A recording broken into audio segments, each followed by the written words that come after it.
What's going on, people? Welcome back to the United Stand. My name is Mordzs, and we are back once again. This always happens like once every month or every 6 weeks or whatever. You always forget to turn on the iPad or the laptop. But like I said, welcome back to the 2 p.m. show. It was a great intro, great start, but it's going to be an amazing show because I've got a lot coming up. More Sesko talks, but this time I think there's a bit more interesting news, and I'm going to bring that in because there's a little bit I want to talk about now because we have kind of been going back and forth about whether you want Sesko or Watkins, but what's been coming out recently, I think it changes a lot. But also on top of that as well, we've got some more Antony news. Is Antony going to be heading out of the club anytime soon? Some big updates on that. And then we've got some Kobbie Mainoo news. I mean, we spoke recently about Spurs potentially looking at Kobbie Mainoo. Do they want to go in for him? They're going to put a bid in or whatever it is, 65 million, I'm hearing numbers. We've got some updates. And lastly, we're going to talk a little bit about the game that's going on tonight, the pre-season game against Bournemouth. It's going to be about 3 a.m., something like that, crazy. If you're awake at that time, I know there's a lot of international people outside of the UK watching this. So if you're awake at 3 a.m. UK time, then make sure you're checking out the watch along, which Mark is going to be doing tonight. I think it'll start about 2:30 a.m. again, UK British time, 2:30 a.m. He's going to be doing the watch along. And yeah, that's going to be fun. That's going to be something to watch. So make sure you're checking in late tonight, well, early tomorrow morning, I guess, for the watch along that Mark's going to do. But anyway, look, let's get straight into it. So with Sesko, so the update that's come through is that Manchester United have held direct contact with RB Leipzig in the last 48 hours to start concrete conversations about the Sesko deal details, with suggestions on a meeting taking place face-to-face in the next few days. Now, this has come out from Fabrizio, so you know this is all facts. It's not speculation. This is something that's actually come out. Now, look, the thing that I really want to talk about in this is I'm trying to understand the mindset of a player like that Sesko. Now, he's got two clubs that are going after him, and there's some more news about Newcastle as well, which I'm gonna touch on in a second. But he's got two clubs coming after him, two Premier League teams. Both of them are relatively big. I'm gonna say relatively because United are obviously big, but Newcastle obviously not as big as United. But I will still class Newcastle as a big club, and definitely a good team anyway. But two decent teams, two decent-sized clubs coming after him. Newcastle obviously have Champions League football over United, but United are still the bigger club, and you'd want to really, let's be honest, you want to play for United over Newcastle. I mean, certain players are leaving Newcastle to go to bigger clubs. I mean, we'll get into that in a sec. So with Sesko, I'm trying to understand, what does he want? If you're Sesko and you're playing for RB Leipzig and you're trying to get this move to the Premier League, this big move, what is the driving factor as to what's going to make you pick or what's going to determine your choice in what team you want to play for? Now, I think with Newcastle, and look, I'm going to bring in the news now. So Newcastle are understood to be ready to pay whatever it takes to sign Sesko. No issues on the financial package requested by RB Leipzig. Same for contract terms wanted by the player. Basically, if Sesko wants to join Newcastle, Newcastle are ready to get it done. Newcastle are desperate to get it done. And obviously, the reason why is because Isak is going to be leaving anytime soon. I'm sure Liverpool are going to put up a whole load of money, 150 million or whatever the price is. They're going to put up the money and Isak's going to be gone. So they need a striker because at the end of the day, it's all good getting Champions League for one season, but if you don't get it ever again, what was really the point? You spent all that money, you spent all that time building a team to get Champions League. You want to get it consecutively, a consistent amount of years over and over again so you can get that influx of cash and you can bring in bigger players because they're more confident in the fact that you're a Champions League club if you get it multiple times. And then you can eventually lead up to the point where you are challenging for titles and challenging for a Champions League. So for Newcastle, they need to get Sesko in. They're desperate. They are desperate. They need to get him in, and they're ready to pay whatever it takes. Now, like I said, I'm thinking from Sesko's point of view as to what team now I want to go to. Now, I'm looking at United and I'm thinking, okay, they made two very good signings, Cunha and Bumo. They've got some very talented players in there with Ahmad and obviously Bruno is very good, and Euro and all these other players. Very talented team. Young manager, let's say not as experienced as someone like Thomas Frank in the Premier League at least, there's potential for United to be a good team in the next few years. There's potential. We don't know, but there's potential. But there's a clear project. But then when you look at Newcastle, it almost feels like they are in this desperate state of, we need things to work out now. Like, we need things to start to go well now, because you look at Newcastle's window, it's not been great. They signed Ilanga, and it almost looked like they signed him pretty early as well, and it seemed like everything was kind of flowing, and okay, like they've got a top quality player who's had a great season last year from Forest. They're going to build on that, especially, looking at their front three: Isak, Ilanga, Anthony Gordon, Harvey Barnes, and they've got Bruno Guimaraes in midfield with Joe Linton and Tonali, all these players, and then all of a sudden it's like, oh well, Livramento's leaving, Isak's leaving, this player's leaving. It's like, whoa, like is the Newcastle project as secure? Is it as strong as it seemed to be? Because I don't think it is.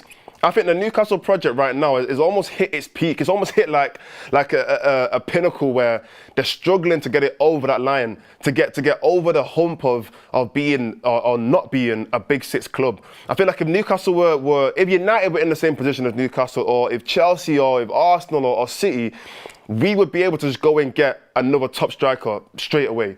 Because Newcastle out of position, like I said before, Champions League football, some really good quality players in the team.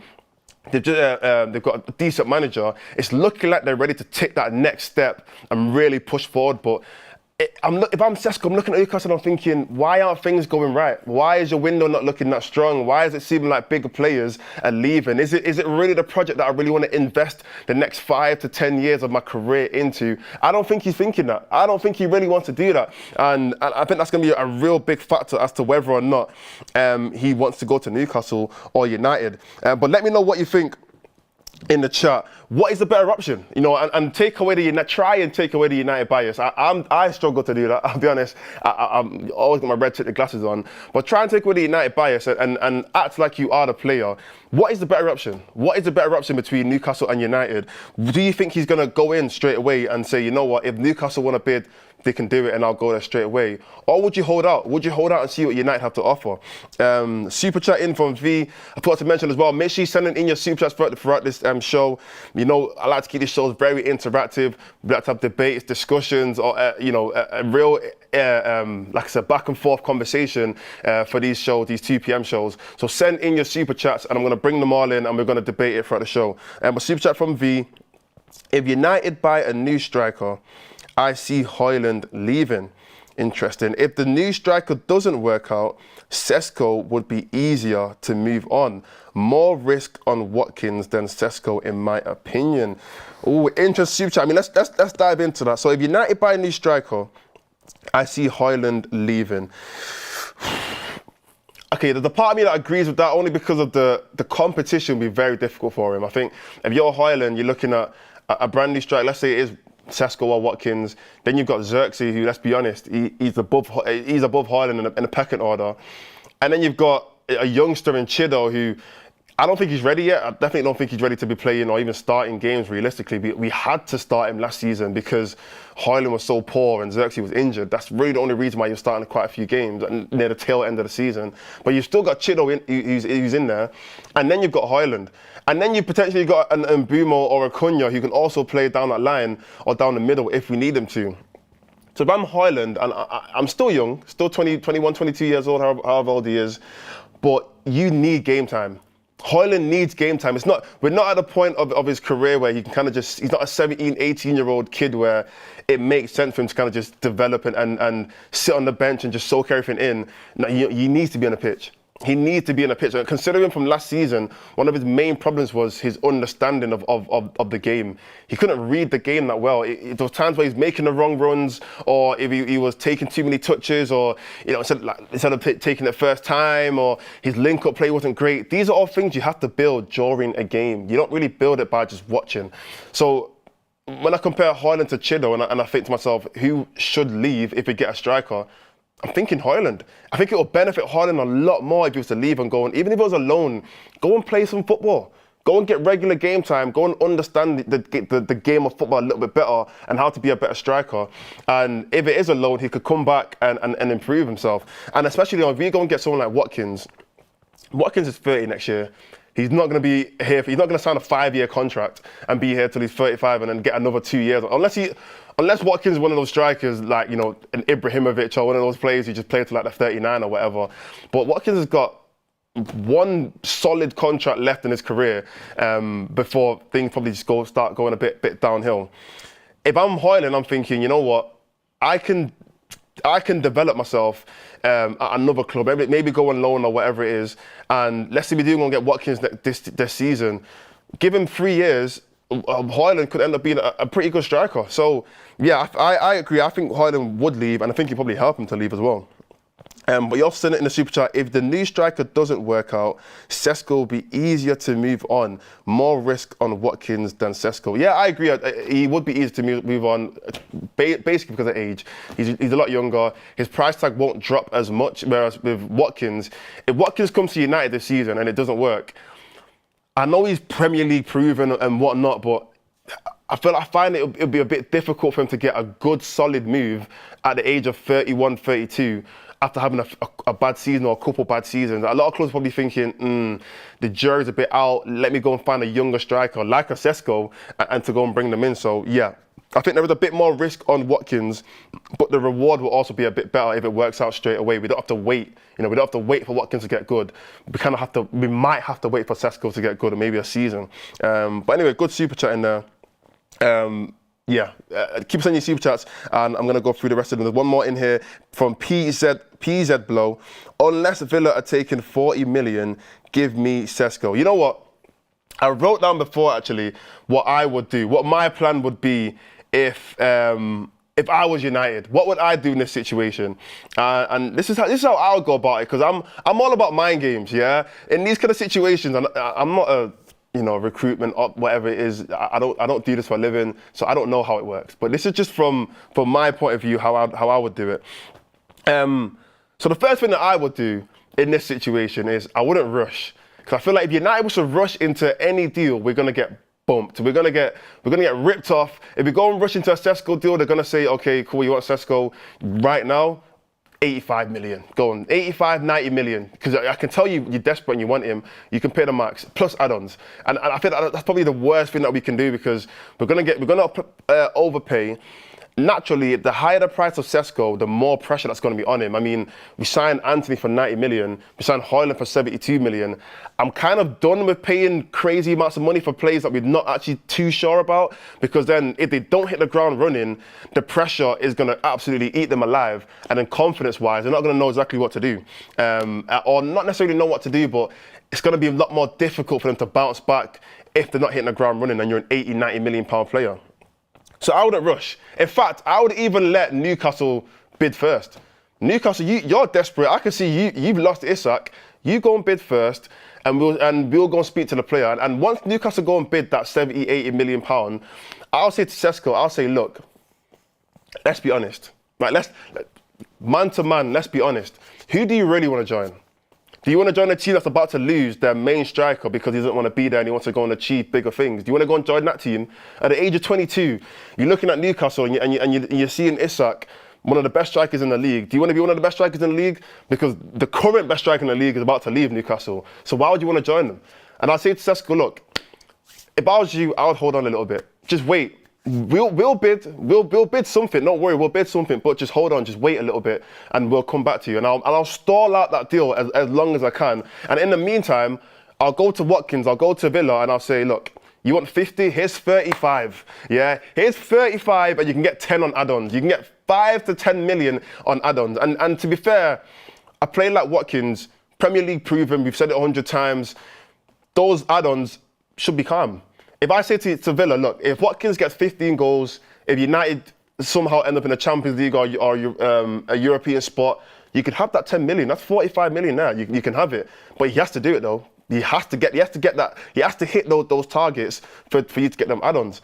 And I'll say to Villa, it's 35. We're not paying 50. No way. We're not paying 50 for Watkins. You can have 35, 5 to 10 million add-ons. And if Villa say, okay, I'll don't take Watkins. I'll take Watkins and I'll take him at that 35 million and we'll go from there. If they say no, I'll go back to Sesko and I'll say, what's the deal? How are we going to make this? How are we going to make this work? Because you obviously want United. It's clear. If you wanted Newcastle, you would have said yes straight away. If you wanted Newcastle, you would have been like, what? They want to bid? You bid it for me? I'll go there. But the fact that he stalled it and waited for a little bit means we are obviously his preference. And once you know that player wants you, you can kind of have a bit more leeway. You can kind of get away with a little bit more. And I'd drag that price down and I'd stall it out, and eventually get to the point where Leipzig are like, okay, what do you want for him? 70, 65? You can take it. And yes, that might be unrealistic, but that's how I would go about it. That's how I feel like United should go about it. And I feel like that's probably how they'll get the best deal out of this whole Sesko and Watkins debate. But let me know in the chat, what would you do? How would you go about this if you was in charge of trying to get in a striker at United? What would you do? How would you go about it? There's a couple of super chats in here. I'm trying to get the chat up because for some reason it's gone. Okay, here it is. Super chat from Callum Watson. Watkins to United reminds me of Ings to Liverpool. Danny Ings to Liverpool. That's a bit harsh, do you think? It's a little bit harsh. I don't know. Yeah, maybe to you that's what it comes across as. But yeah, that's how I'll go about it. Let me know in the chat though. What would you do? What would you rather do? I'm trying to find the. Okay, yeah, I found it. It's back up. I lost my sheet for a sec. But yeah. But anyway, we're halfway through the show, so I really want to, before I go back into some more conversation, like I said before, there is going to be a United preseason game tonight. If you didn't know, you're not following preseason, there's a United preseason game tonight. We are playing Bournemouth. It is a very random game. I've had a conversation with someone before.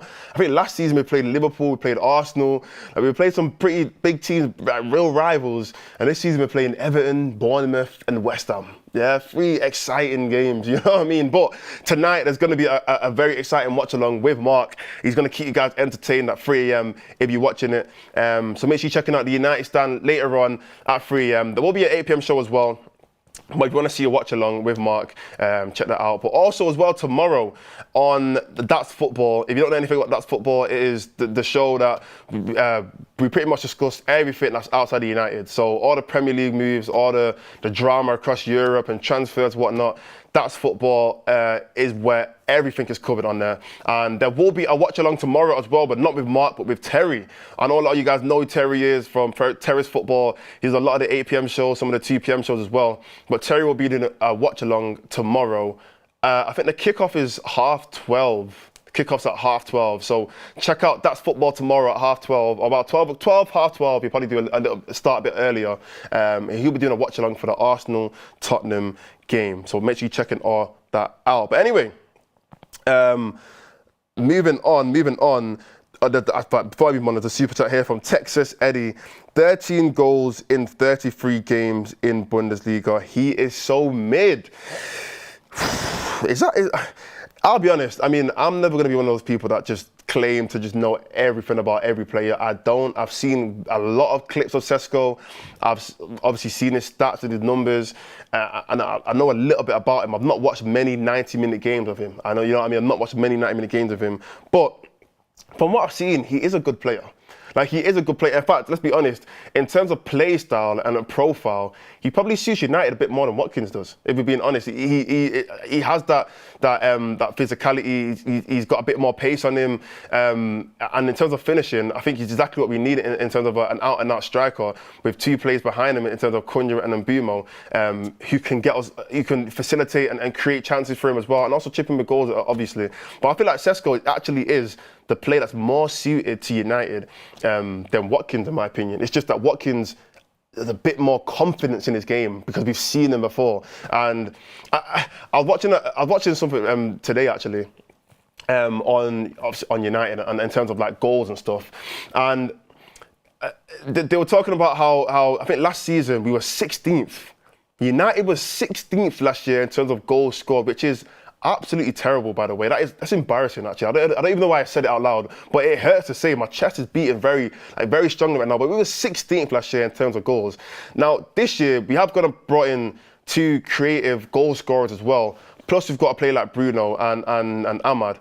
But when it comes to the striker, for me, I understand, yes, we need someone who can press a lot, and we need someone who can also create and facilitate, and someone who can gel with the other players around him. But for me, I just want someone who's going to go onto that pitch and he's not leaving until his name is on that score sheet. I need a real goal scorer, not just a striker. I don't just want a number 9. I don't just want a target man. I want an out-and-out goal scorer. Someone who genuinely is walking out onto that pitch thinking, nothing is stopping me today until I get a goal. That's what I want to see. And I understand, yes, Bruno's going to get a goal here and there next season. He's obviously his output might drop a little bit because of the other players we got in, but Bruno's definitely going to get you some goals. Cunha and Mbumo, they're not going to get you 20 goals each, obviously. I mean, hopefully they do, you never know, but they're obviously not going to get you that many goals, but they're going to get goals as well. They're probably going to get 10 goals each. I hope they're going to get about 10 goals each. Ahmad will get you 5 to 10 goals. Other players, Mount and maybe even Kobe and certain other players are going to chip in here with goals. But I want a player who's going to come into United and just say, yo, get me the ball and I'm going to do whatever I can to put that ball in the net. That's what I want. An out and out just gunman, real talisman, get the ball in the net, and that's what I'm here to do.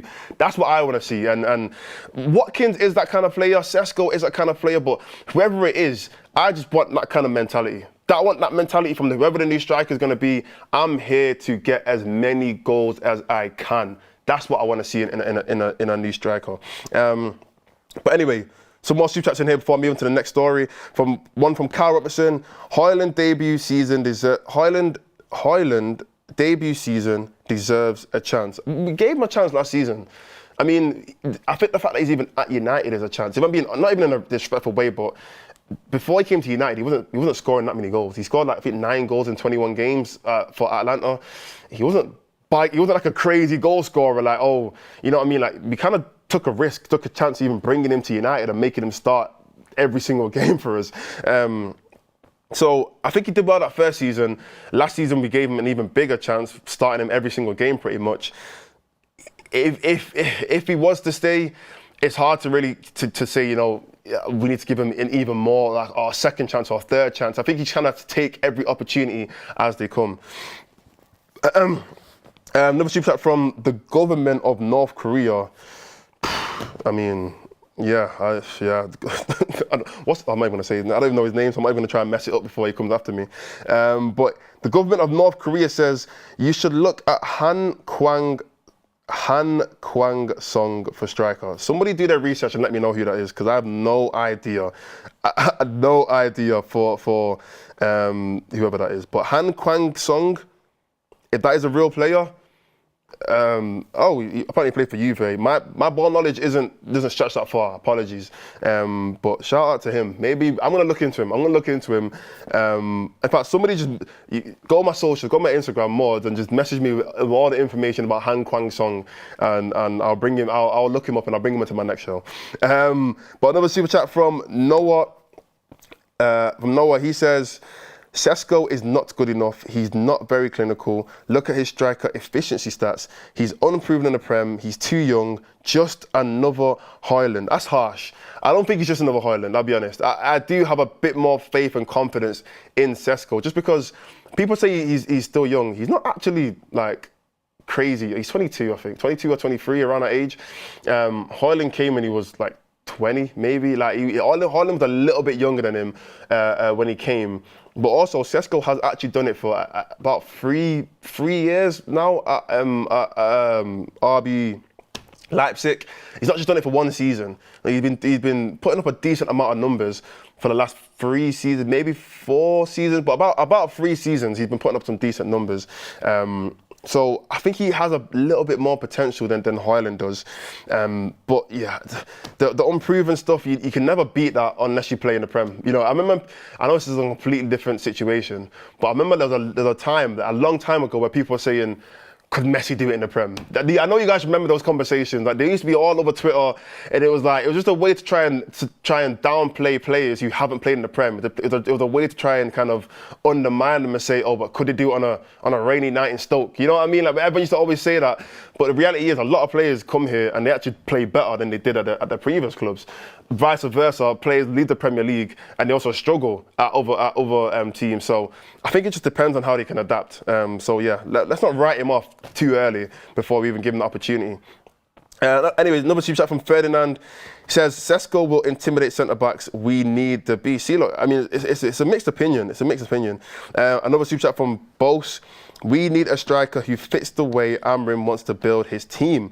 Sure, Watkins might be the right short-term solution, but if we're building for the long-term, Sesko is the one. I agree. It is definitely a debate between short and long-term. And yeah, Sesko, you're going to get 6, 7, 8, 9, 10 plus years. If things go well, you could get up to 10 years, or let me not say, yeah, you could get up to 10 years of a striker who is going to constantly develop as well. So, I mean, by the time he's in his 4th or 5th year, we could see a straight up, out and out, one of the best goal scorers in the Premier League. Whereas Watkins, in 4 years' time, he's 34, 35 years old. He's going to be on a decline. So, yeah, definitely short-term versus a long-term debate. Another super chat from Carl Robertson. He was our top goal scorer with 16 goals, then had to play with 2 disruptive players in Nacho and Rash. I don't know. Like, I mean, did he not play with Rashford in the first year and Sancho? Like, I think to blame other players as to why you've not performed, to me, that is a poor excuse. It's a poor excuse. To say that the reason why he didn't play well, I mean, Rashford left in December. You know what I mean? Sancho barely played. He left in January as well. Why didn't he catch on then? You know, why didn't he... Oh, sorry, you mentioned Nacho, actually, but... Yeah, so again, Garnacho played with him all through the first season as well. Not to try and like bail these players out, but to try and blame other players as to why Hojlund didn't play well is a bit of a weak argument in my opinion. If you're good enough, you'll play. You know what I'm saying? And you'll show that you're good enough to play. You'll show that you're good enough to do what you did in the first season without or with those players, regardless. But he didn't do that. Anyway. Moving on. We spoke about them for quite a while. I'm going to touch on these last 2 topics. The first one is Antony. Antony, he's a player that we need to get out of this. Let me not be rude and say get out of this club, but we need to help move on, you know, because he wants to play football. And the reports here is that Antony has rejected a move from Sao Paulo, Botafogo, and Saudi Arabia. Oh, well, one of the teams in Saudi. I don't know exactly what team it is, but one of the teams in Saudi, as he only wants to join Real Betis as his next club. Man United want 30 million and not another loan move. Personal terms are not a problem with Betis. Now, the thing with this is, the quicker that we can get this deal done, the quicker that we can get a striker deal done. Because if we can get that 30 mil in, that's going to seriously help boost how we can negotiate for a striker, because we're going to have a little bit more of an influx in cash. And realistically, United are broke. We all know that. I hate saying it, but United are broke. We need some money in. The Rashford deal didn't necessarily bring in that much money because they took him on a loan. We don't even know what's going on with Sancho, really. I mean, Juventus probably might take him, but again, we're not going to get that much money for him. I don't know what's going on with Garnacho. I don't know where he is. Is he in Manchester? Is he in Argentina? Is he in Spain? I don't know where he is. So really and truly, the best deal that we can get to get some money is from Antony. And like I said, he wants Real Betis. Real Betis want him. It's just, can we get the right price and the right deal? I think regardless, we have to give him to Real Betis. Let me not say give him, but we have to make that sale. We have to make that sale. It doesn't even make sense for us to not make it and to stall it out, and we end up, you know, just right at the end of the window accepting 20 million or 25 million from a random team. No, we have to get that deal done because he's not going to want to play for us. We don't want him. Well, the manager doesn't want him. It makes sense for him to go to a team that he's actually played well at, and he can actually go and enjoy his career. I want Antony to go and enjoy his career. I actually like Antony. In fact, all the memes and all that stuff online, yeah, it's all funny and that, but I feel like, I don't know, Antony just brings something enjoyable to football. Like, it's just something fun. Like, even the goals that he scores, he actually is a good player. Like, some of the goals that he scored last season for Real Betis, I thought, wait, is this the same player that played for United? Like, is this Antony? Like, these are some pretty good. There was a free kick that he scored, and I thought, Antony can take free kicks. When did he learn this? You know what I mean? When did he learn how to do that? So for me, I actually want to see Antony do well at another club, and it obviously isn't going to happen at United, but if it happens at Real Betis, I'm perfectly comfortable with that, and I think United should be willing to go and make that deal. And the fact that he's actually agreed personal terms, which means he has dropped his wages, he's open to accepting less money. I mean, there's players that we have at the club right now the reason why they've not moved to other clubs is because they're not willing to drop their price, their salary, their wages. They're not willing to make that sacrifice to go and play football at another club. Antony's willing to do that. So look, I think that's a good mentality to have in terms of prioritising his career over money, and I think we should make that deal. But yeah, there's a couple more super chats in here that I'm going to read. One from Shenanigans: the Tacticals will demand the next hipster striker on the market in a year or two. United can't afford to take risk right now. We need tried and tested. I mean, yeah, it depends on how big of a risk you see it as. I get it, it's more of a risk, but is it a huge risk where it's like we do not know anything about Sesko? We know about the player. We've been looking at him for the past few years now. It's not like he's a random guy that we just found. He has, like I said, he has done his thing for a few years, but I do agree in the fact that tried and tested Watkins, it does make the most sense. Super chat from Carl Robinson: new players, new manager, new tactics. I'm assuming you're talking about like Hojlund. But yeah, let's just see what happens this season with Hojlund. If he does stay, we gotta give him a chance. End of the day, you gotta give him a chance if he does stay at United, because he is a United player. And end of the day, if you're a United player, I want you to do well. Yeah, I think that's the be all and end all. If you play for my club, and you're on the pitch, you're at Old Trafford, and you're walking out to 75,000 stands, and I'm watching you there, I want you to do well at the end of the day. So yeah, let's just hope that if he does stay, he does pick up his form and he is able to actually bring something to the team. And if he does leave, then good luck, you know what I mean? But yeah, that is all for the show today. That is all for the show. The show's gone. I feel like these shows go very quickly for me anyway, because I'm kind of just, I'm in free flow mode, you know what I mean? Where I'm just talking to the chat and it's a good conversation, good little discussion. But like I said, thank you guys for watching. There will be a show at 8 p.m, but like I said, at 2:30 a.m, if you are awake, or if you're in another country and it might be 3 p.m. for you or something like that, or 5 p.m. for you, there will be a watch along on the United stand. Mark will be doing it for the United vs Bournemouth game. It's going to be very interesting to see how United do in that game, because there's a lot of things to take away from the West Ham game. I'm interested to see how United are going to adapt, and also the team that he puts out and the combinations. Who's going to be the midfield two? Who's going to be the striker? Who's going to be the wing backs? I'm really interested to see what goes on there. So make sure you check out the watch along at 2:30 with Mark. But also as well, tomorrow on That's Football at 12:30 p.m, that's British time, 12:30 p.m, in Arsenal versus Spurs, another pre-season game. Terry will be doing a watch along on That's Football. The link will be in the description for the channel, so make sure you go over there, check it out, subscribe to the channel for more content. But yeah, thank you guys for watching, and I'm gonna see you on the next one.